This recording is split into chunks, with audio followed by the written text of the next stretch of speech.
यह कहानी एक किसान हरिराम की, जो अपने दो बेटों रामू और श्यामू के साथ गांव में रहता है। वो चाहता है कि उसके बेटे गांव और खेती से जुड़े रहे, लेकिन दोनों बेटों के सपने अलग हैं। रामू शहर जाकर बड़ा आदमी बनना चाहता है।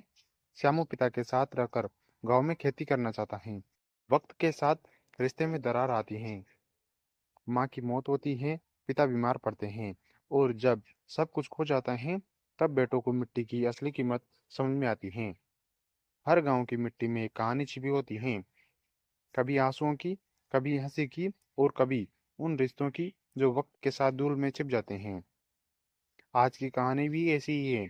एक किसान, उसकी जमीन और उसके दो बेटों की आखिरी फसल। हरिराम गांव के सबसे मेहनती किसानों में से एक था। सुबह सूरज उगने से पहले उठता और खेत में पसीना बहाता। उसकी पत्नी गोमती देवी और दो बेटू रामू और श्यामू उसकी पूरी दुनिया थे। गोमती प्यार से, हरी, अब थोड़ा आराम कर लो। हरिराम हंसते हुए, अभी नहीं गोमती, जब बेटे खेती संभालेंगे तब आराम करूंगा। रामू शहर की बातें करता, स्कूल में टॉप करता, जबकि श्यामू खेत में पिता के साथ रखना पसंद करता। एक बार स्कूल से लौटते हुए रामू बोला, रामू, बाबा, मैं बड़ा होकर ट्रैक्टर नहीं चलाऊंगा, कार चलाऊंगा। श्याम मुस्कुराकर, और मैं बाबा के साथ रहूंगा क्योंकि खेत की खुशबू मुझे अच्छी लगती है। हरिराम दोनों को देखकर गर्व से भर गया। उसे लगा, एक बेटा खेती संभालेगा, दूसरा बाहर नाम कमाएगा, जिंदगी संवर जाएगी। गोमती देवी चाहती थी कि उनके बेटे एक दूसरे का सहारा बने, पर जिंदगी ने अलग रास्ते तय कर रखे थे। एक दिन गोमती बीमार पड़ी। डॉक्टर ने कहा, इनका इलाज शहर में होगा, खर्च ज्यादा आएगा। रामू ने कहा, बाबा, मैं शहर जाकर नौकरी करूंगा, पैसे भेजूंगा। श्यामू ने कहा, मैं यहाँ माँ और खेत संभालूंगा। हरिराम ने दोनों बेटों को आशीर्वाद दिया। रामू शहर चला गया, श्यामू गांव में रहकर खेती करता रहा। कुछ महीनों बाद गोमती की तबीयत बहुत बिगड़ गई।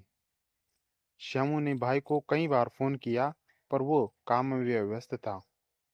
एक रात माँ ने श्याम का हाथ पकड़कर कहा, बेटा, भाई को कहना मेरी आखिरी दुआ उसके लिए है। सुबह गोमती ने दम तोड़ दिया। श्याम ने चुपचाप खेत की मिट्टी में माँ को दफनाया।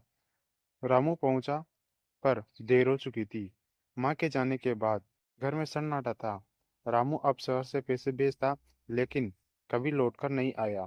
श्यामू खेतों के हर दिन पिता के साथ मेहनत करता, पर जमीन अब बूढ़े हरिराम की आंखों में दर्द बने लगी।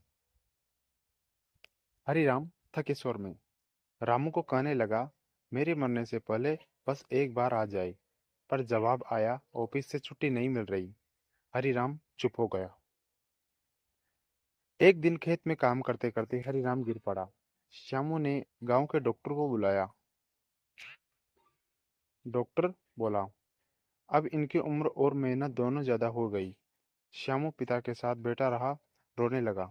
हरिराम बोला, बेटा, अगर मैं न रहूं तो जमीन मत बेचना, ये मिट्टी तेरी माँ के आंसुओं से सींची गई है। श्यामू बोला, नहीं बाबा, मैं इसे जीवन भर संभालूंगा। उधर शहर में रामू बड़ी नौकरी पर था, कार, घर, पैसा सब कुछ था, पर मन खाली था। वो माँ की आवाज भूल नहीं पा रहा था। एक दिन गांव से खबर आई, तेरे पिता बहुत बीमार हैं। रामू ने इस बार सब कुछ छोड़ दिया और गांव के लिए निकल पड़ा।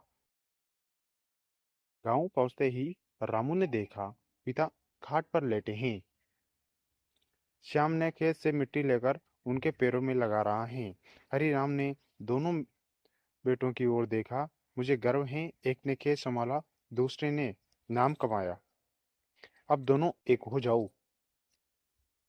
राम ने पिता का हाथ थामा और कहा, बाबा, अब मैं यहीं रहूंगा, खेतों के बीच रह।